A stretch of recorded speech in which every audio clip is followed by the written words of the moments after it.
السلام عليكم ورحمة الله وبركاته. أهلا بيكم معايا في فيديو جديد من وي. فيديو النهاردة إن شاء الله هشرح فيه معاكم طريقة البكسل لعمل مفرش سرير أو بطانية بيبي أو شال مستطيل أو مفرش للسفرة أو أي قطعة انت حابة تشغليها، حتى لو هتشغلي تابلو وتعلقيه على الحيطة بطريقة البكسل بتجميع مجموعة من المربعات. المربع ساعات بيتكون من سطر واحد وممكن تكونيه من سطرين أو من 3، وكل مربع بنشغله وبنشبكه في المربع اللي قبله على حسب الألوان اللي انت بتشغليها للقطعة بتاعتك أو للوحة بتاعتك. أتمنى فيديو النهاردة يكون سهل وبسيط وكمان ينول أعجبكم. فضلا ليس أمرا، ما تنسوش إذا عجبكم الفيديو تدعموني بلايك وشير وسبسكرايب.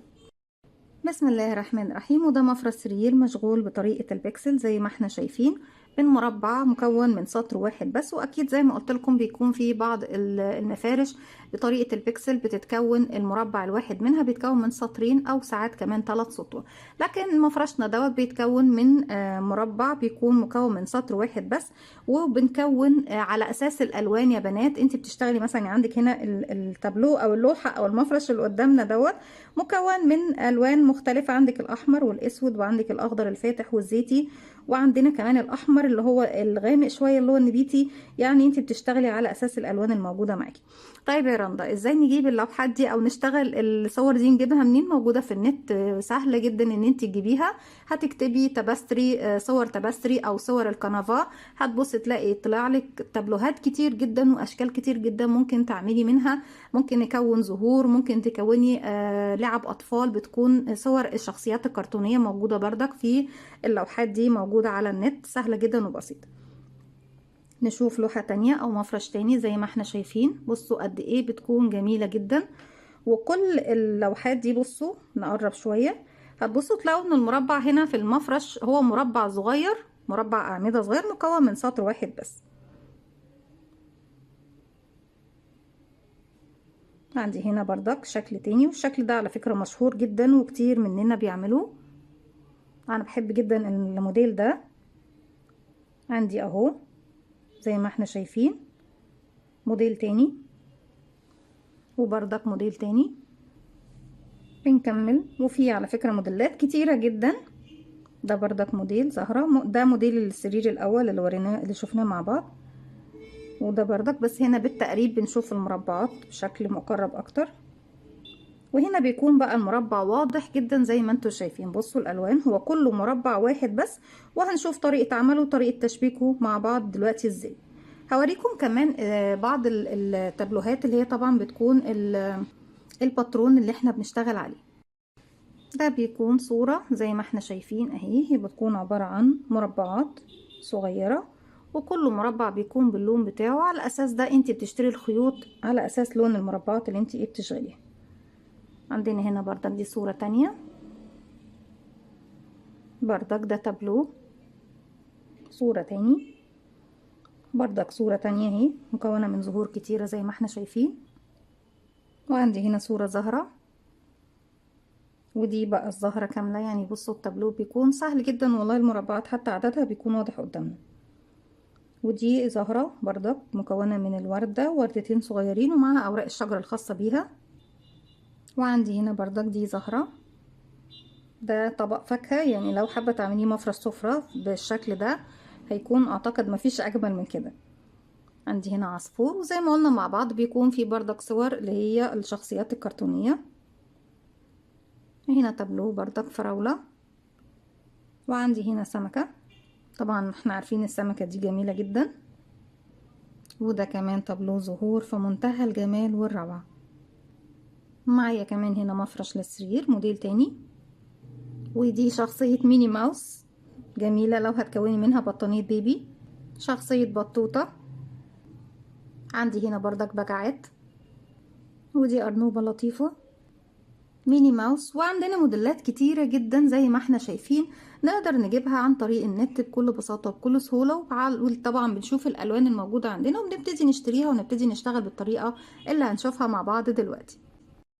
بسم الله الرحمن الرحيم. طريقتنا بتكون سهلة جدا وبسيطة يا بنات، هي مجرد تكوين مربع مكون من سطر واحد بس. هبتدي اكون دائرة سحرية على 2 من الاصابع او حتى على صباع واحد، مفيش مشكلة. اسيب مسافة من الخيط والف الخيط بالشكل ده، وارجع للخلف واجي تاني للامام، مش هجيب الخيط جنب بعضه، هجيبه عكس بعضه بشكل حرف الاكس وارجع تاني للخلف والف ايدي الناحية التانية. هنا بيكون اتكون عندي حلقتين، بنزل تحت الحلقة الاولى وبسحب من تحتها الحلقة التانية والف ايدي الناحية التانية. اخرج الخيط واحدة واحدة من على ايديا واتأكد ان طرفين الخيط داخل الدائرة السحرية زي ما احنا شايفين. خيط البداية بحافظ عليه اقفل الدائرة السحرية، اما الخيط المتصل بالشلة ببتدي ارفعه على ايدي عشان اعرف اشتغل. ما اقدرش اشتغل داخل الدائره السحريه قبل ما اقفلها. طيب اقفلها ازاي؟ بيكون عندي على الابره حلقه، بلف الخيط واخرج منها زي ما احنا شايفين بالشكل ده.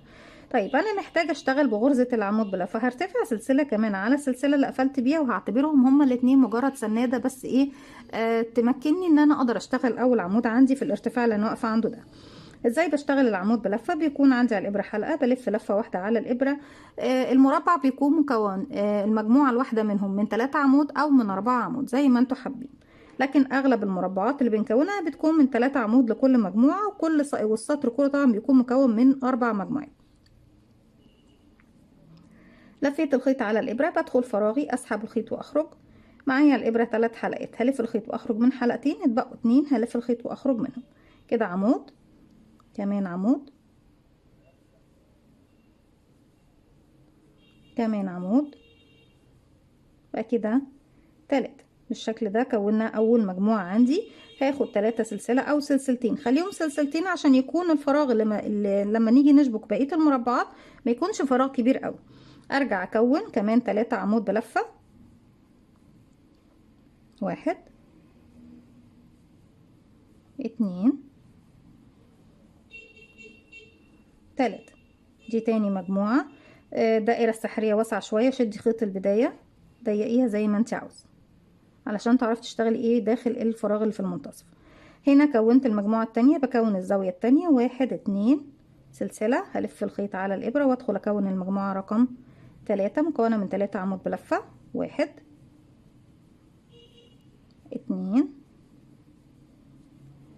3، وهبتدي اشتغل 1 2 سلسلة واروح اكون المجموعة الأخيرة عندي، 1 2 3 بالشكل ده زي ما احنا شايفين. كده خلاص خلصت المربع كله. خيط البداية ببتدي اشده، اقفل زي ما احنا شايفين، وبإبرة التنظيف في النهاية بلضم الخيوط ده بقى دي، وفي ظهر الوحدة بتاعتي ببتدي اخيط الخيوط دي كلها انضفها في الخارج او ظهر هنا الشغل. 1 2 وبروح لأول غرزة اشتغلتها ببتدي اقفل فوقيها بغرزة منزلقة. اول مربع دايما طبعا بتشتغليه بالكامل تمام. بعد كده هبتدي اسحب الخيط من على الحلقة اللي عندي على الابرة، اسيب مسافة تسمح طبعا ان انا ايه الضم الخيط وايه ابتدي انضفه خلف القطعة بالشكل ده، او ان انتي بتبتدي تسحبيه عندك خلف الشغل كده وتلضميه في ابرة الخياطة وداخل. بصوا يا بنات لما بيجي نخيط بدخل في الاماكن دي، بدخل تحت هنا، طبعا بإبرة الخياطة هتكون اسهل، بس انا بدخل تحت الغرز كلها من تحت كده واخفي الخيوط دي كلها ايه في الداخل تمام. وبيكون ده اول مربع عندي. ابتدي اكون مربع تاني بنفس الطريقة ونشوف بقى هنبتدي نشبك مع بعض ازاي.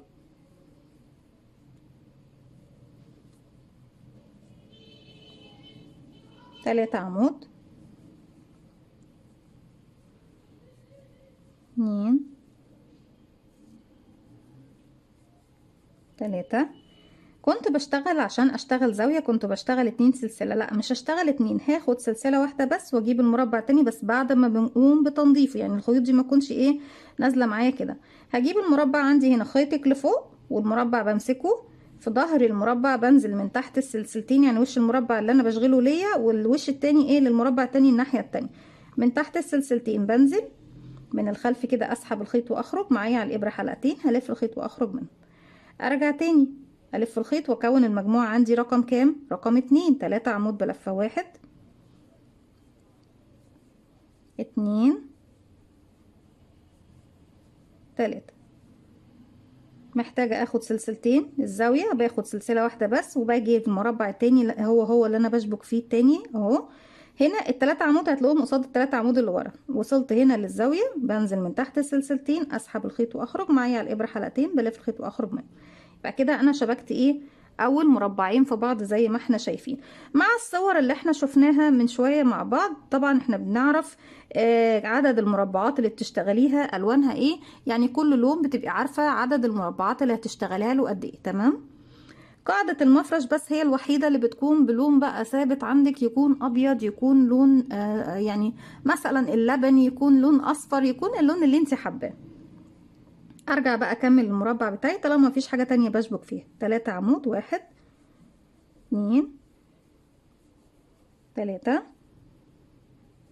سلسلتين طالما مش هشبك في حاجة، واكمل بقى ايه اخر المجموعة. 1 2 3 سلسلتين، 1 2 عفوا كده خلاص خلصت المربع. بشد خيط البداية، بقفل منتصف الدائرة زي ما احنا شايفين، وفي الحالة دي بروح لأول غرزة اشتغلتها واقفل بغرزة منزلقة. تمام كده. بسيب مسافة من الخيط عفوا وابتدي اقص. وهننضف طبعا، هوريكم طبعا احنا بنسحب الخيط ده بخفيه ازاي في الخلف، اوريكم في خيطة واحدة بس وانتوا بتكملوا طبعا مع بعضكم ايه مع نفسكم بقية الخيوط. طيب كده انا شبكت 2 مع بعض زي ما احنا ايه شايفين. طيب محتاجين ان احنا نشبك واحدة تانية بردك بنفس الطريقة،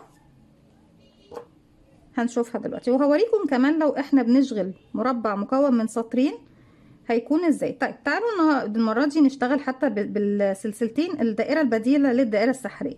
هسيب مسافة من الخيط والف الخيط حلقة على الهواء، ادخل داخل الحلقة، اسحب الخيط واخرج منها، طرف الخيط بشد بقى في عقدة البداية. هرتفع 1 2 سلسلة وابتدي اسيب السلسلة الاولى واروح للسلسلة يعني الاولى بالنسبة لي دلوقتي اللي هي الاخيرة، واروح للاولى اللي انا اشتغلتها واشتغل عندي هنا ايه. هشتغل نرتفع كمان سلسلة عشان ارتفاع غرزة العمود اللي هي هتكون بمثابة طبعا الارتفاع الخاص اللي هيمكنني ان انا اشتغل عمود بلفة، واروح للسلسلة الاولى واشتغل عمود 2 في نفس الفراغ كله 3. طيب كده اول مجموعة عندي هاخد سلسلة وابتدي اجيب المربع اللي وراه. هجيب بقى هنا من تحت عند الظهر يا بنات، باجي اسحب الخيط واخرج من تحت السلسلتين عفوا، واسحب الخيط واخرج من الحلقتين اللي عندي على الابره. هكمل في نفس السلسله الاولى اللي احنا بنقول عليها اهي 3 عمود كمان، بس نسحب الخيط كويس. 1 2 3.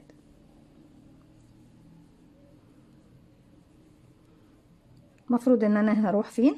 هروح عند المكان ده، هاخد سلسله من السلسلتين اللي باخدهم في الزاويه، وانا محتاجه ان انا اشبك هنا. طالما انا بشبك عند المربع ده يبقى هروح فين دلوقتي؟ هبتدي ادخل من تحت سلسلتين هنا اشبك كده، ادخل من تحت السلسلتين اسحب الخيط واخرج معايا حلقتين، الف الخيط واخرج منه، وارجع اكمل ال3 اعمده التانيين. او ان انا بعمل حاجه، ايه هي الحاجه دي يا رندا؟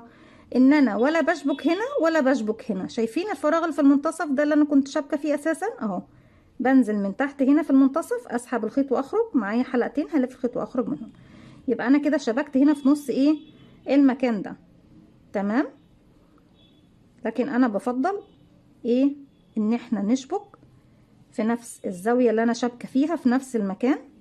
ليه؟ هقول لكم ليه. لان لما اجي اشبك في ظهر المربع ده مربع تاني، محتاجه ان انا اشبك عند الزاويه هنا مربع. اوكي يا بنات. ارجع اشتغل 3 عمود 1 2 3. طيب في الحاله دي انا فين هنا اهو؟ المفروض ان انا خلاص بقى هنا لو في حاجه بشبكها بشبك، مفيش خلاص بكمل سلسلتين واشتغل 3 عمود كمان 1 2 3. خيط البدايه بس هسحبه معايا كده سلسلتين 1 2، وهروح لاول عمود اشتغلته ومعايا خيط البدايه وبقفل بغرزه منزلقه زي ما احنا شايفين. دي بتكون الدائره البديله للسلسلتين زي ما احنا ايه شايفينها بالشكل ده. هي بتكون فراغها بس اوسع شويه من الدائره السحريه اهي. فاللي يحب يشتغل بالدائرة البديلة للدائرة السحرية بيكون بس الفراغ عندها أوسع شوية، أما الدائرة السحرية زي ما احنا شايفين بيكون فراغها مغلق تماما زي ما انتوا شايفين. بس بحب ان احنا ايه نقول مع بعض أكتر من فكرة. طيب هوريكم بس ايه على السريع كده طريقة التنظيف، وممكن كمان هوريكم حاجة. احنا طبعا قفلنا، لا مش هنقفل بالطريقة دي، هوريكم طريقة تكون ايه احلى. هخرج من المنزلقة دي، مش هكمل منزلقة. وبالنسبة للسلسلتين هخرج من سلسلة منهم، هكتفي طبعا ان احنا يكون ايه معايا سلسلة واحدة بس، واسحب الخيط ده كده. الطريقة دي بصراحة دي اللي انا بشتغل بيها شخصيا وبفضلها في كل ايه اعمالي. وابتدي الضم الخيط. هنا انا اخدت سلسلة واحدة بس، تمام. هسيب بقى العمود الاول واروح للعمود التاني، ادخل تحت حرف الفي بالشكل ده، اجيب الخيط تاني ارجع بيه تاني الناحية دي، وعند اخر غرزة اشتغلتها عفوا بدخل في الحلقة الخلفية مع المطب اللي في الخلف. هي طبعا بتكون صعبة عشان هي سلسلة، بس هناخد بالنا. وابتدي اسحب ايه الخيط بالشكل ده زي ما احنا شايفين. هنا انا بقى عندي فراغين كأني اشتغلت ايه زي ما انتوا شايفين سلسلتين. اوكي. طيب في الخلف بعد ما انا كده خلصت، وما تشديش الخيط خالص قوي عشان خاطر ايه ما يبوظلكيش الشكل من هنا. وابتدي داخل الغرز ادخل مرة رايح وارجع، اسيب المكان اللي انا خرجت منه وابعد عنه شوية وارجع تاني راجع، وبكرر ارجع تاني بقى هنا كده، وانا بدخل هنا وارجع تاني ادخل هنا، واتأكد ان انا نضفت الخيط كويس. في نهاية الشغل بعد ما نضفت خلاص الفتلة دي او الخيطة دي، ابتدي اقص الخيط. بصوا احنا طبعا قفلنا السطر بتاعنا بطريقة حلوة ونظيفة، وفي نفس الوقت ايه خفينا الخيط.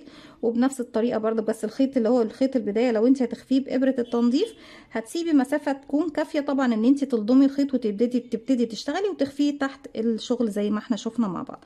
طيب تعالوا نشوف لو انا هشبك بقى المربع اللي هو بيكون عندي هنا. بالنسبة لنا بيكون مربع رابع، يعني المكان اللي هو بيكون مشترك مع 3 زوايا. في الوحدات دي يا بنات انا بفضل الدائره السحريه، لكن حبيت اوريكم الدائره البديله للسحريه علشان اللي يحب برضك. في ناس كتير وبنات كتير بيقولوا لي انهم مش بيعرفوا يشتغلوا الدائره السحريه خالص تماما مهما يشوفوها. ارتفع سلسلتين واشتغل ال3 عمود الاولى،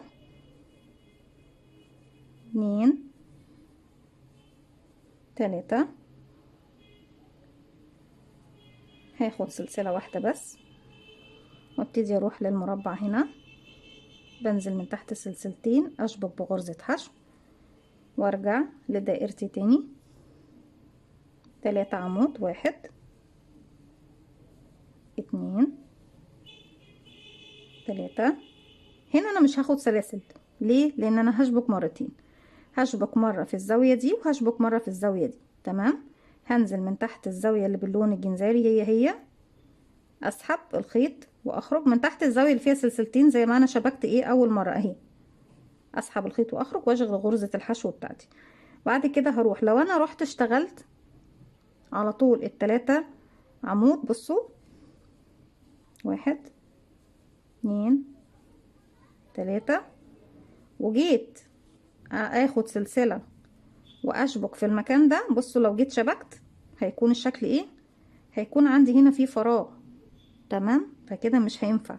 نعمل ايه يا رندا؟ لا مش هنشتغل بقى ال3 عمود دول، وبعد ما شبكت في الزاوية دي هرجع كمان اشبك في الزاوية دي. انا كده سحبت من تحت الزاوية اللي باللون الجنزاري مرة، وفي نفس المكان اللي انا واقفة فيه هسحب كمان مرة من تحت اللون البطيخي ده بغرزة حشو. في الحالة دي انا اقدر بقى اروح اشتغل ال3 عمود بتوعي، 1 2 3، سلسلة واحدة، وانزل بقى من تحت الزاوية الاخيرة اشبك بحشو، وبعد كده 3 عمود بلفة كمان، 1 2 3. هنا خلصنا.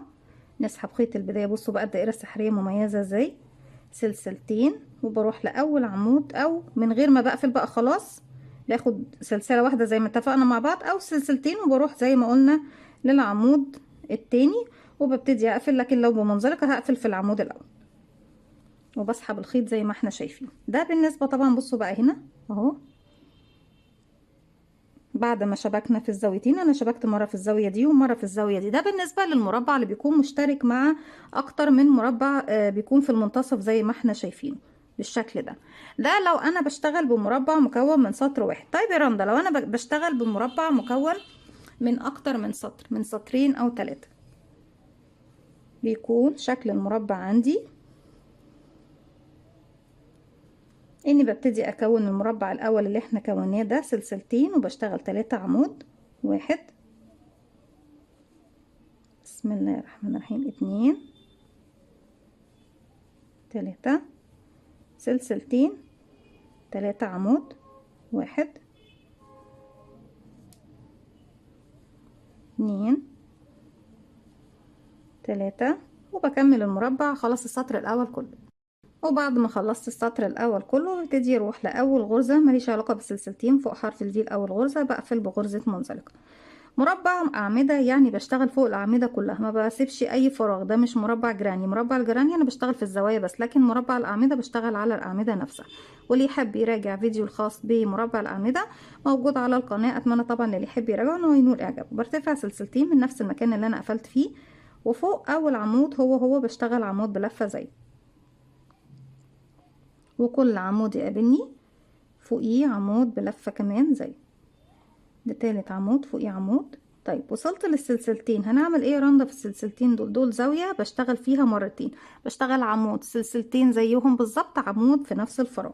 يبقى هشتغل عمود، العمود ده هيكون مع المجموعة دي سلسلتين، 1، 2، وتاني مرة في نفس الفراغ كمان عمود، بس العمود الأخير هيكون مع المجموعة اللي جنبه. تمام. فأنا باخد عمود من الزاوية دي للمجموعة دي، وباخد عمود من الزاوية دي للمجموعة دي، يبقى أخدت من كل زاوية من الزاويتين 1، 2، يبقى كل مجموعة بتزيد ايه 2 عمود بلف. طيب تعالوا نشوف المجموعة اللي بعدها. كده اشتغلنا تاني عمود في الزاوية، وبعتبره واحد من المجموعة اللي هتيجي دي، وفوق ال3 بشتغل 1، 2، 3. طيب وصلنا للسلسلتين الزاوية فوقيهم مرتين شغل، يعني بشتغل عمود سلسلتين عمود تاني في نفس الفراغ. كده عمود، 2 سلسلة، 1، 2، كمان مرة في نفس الفراغ عمود. طيب هنا وضحت الفكرة اكتر. تحت كانوا عندي 3 أعمدة، لما هاخد عمود من الزاوية دي وعمود من الزاوية دي بقوا كام فوق؟ 1، 2، 3، 4، 5، وكل مجموعة بتزيد معاكي 2 عمود بلفة، وفي السطر اللي بعده بتزيد كمان 2، يعني هيكونوا المجموعة الواحدة 7، اللي بعدهم 9، اللي بعدهم 11، وهكذا.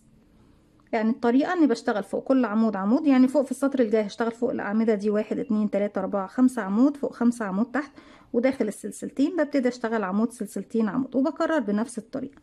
هكمل بقى هنا بنفس الطريقة ان فوق كل عمود عمود.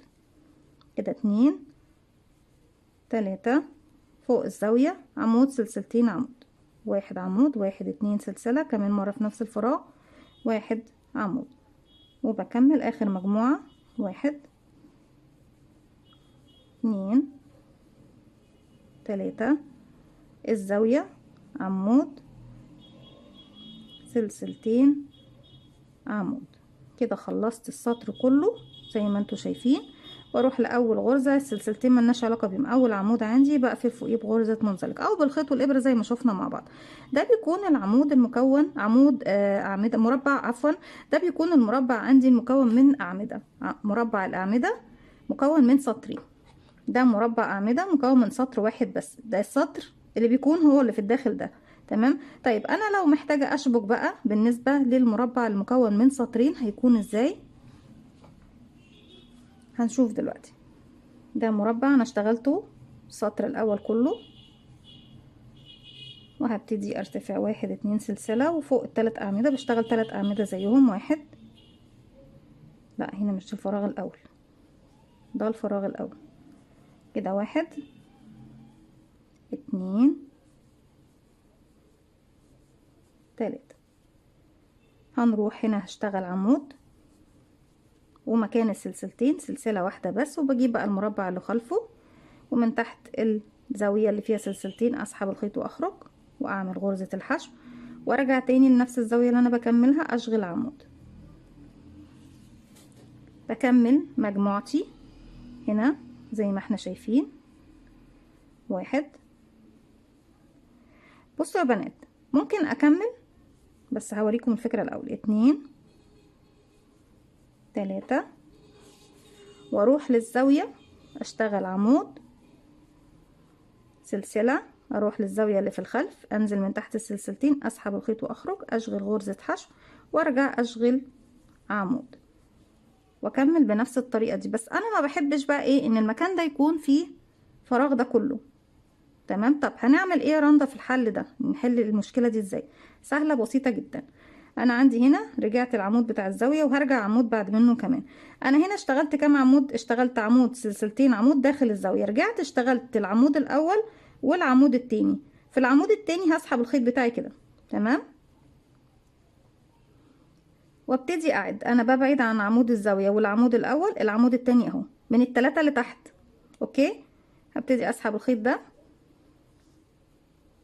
من تحت العمود اللي في المنتصف ده يا بنات، وارجع اكمل العمود التالت شغله عادي بالشكل ده. وهنا بقى ببتدي اكون الزاوية عندي 1 عمود سلسلة واحدة بس لاني هشبك، وانزل عند السلسلتين اسحب الخيط واخرج بغرزة حشو وارجع اكمل الزاوية ايه زي ما احنا شايفين. انا كده وانا ماشية شبكت في المكان ده اهو زي ما انتوا شايفين بالشكل ده. يبقى انا عندي المكان اللي في المنتصف هنا بردك مشبوك بالطريقة اللي احنا شفناها. هي عامة الطريقة الطبيعية ان احنا ما بنشبكش العمود اللي في المنتصف، بس انا بردك لما بشتغل المفرش ده بشبك في العمود اللي في المنتصف هنا، بحيث ان المكان عندي هنا ما يكونش ايه فيه اي فراغات كتيرة زي ما بتكون موجودة بالنسبة لمربعات البكسل زي ما انتوا شايفين بالشكل ده. بالنسبة طبعا للمربع المكون من سطرين او من 3 بيكون عندي الفراغات ايه كبيرة. بكمل بقى بنفس الطريقة زي ما احنا شايفين بالشكل ده لغاية ما بخلص كل المربعات بتاعتي سواء من سطرين او من 3 او من سطر واحد. بتكون طريقة سهلة وبسيطة بتجمعي بيها كل الاشكال اللي انت حباها، سواء زهور او اشكال كرتونية او فاكهة طبعا او اي حاجة انت حابة تكونيها. حتى كمان ممكن تعملي شكل الاشخاص الطبيعية، بنعملها صورة على الكمبيوتر ونحولها لنقط او مربعات صغيرة وبتبتدي تشتغلي على اساس الالوان اللي بيطلعها لك الكمبيوتر. دي كانت فكرة الفيديو بتاعنا النهاردة. اتمنى طبعا ما كنتش طولت عليكم، واتمنى ان هي كمان تكون سهلة وبسيطة عليكم وكمان تنول اعجابكم. فضل الله يسع امرا. ما تنسوش اذا عجبكم الفيديو تدعموني بلايك وشير وسبسكرايب، واستنوني فيديو جديد من وما تنسوش كمان تفعلوا زرار الجرس يوصلكم مني كل جديد. السلام عليكم ورحمة الله وبركاته.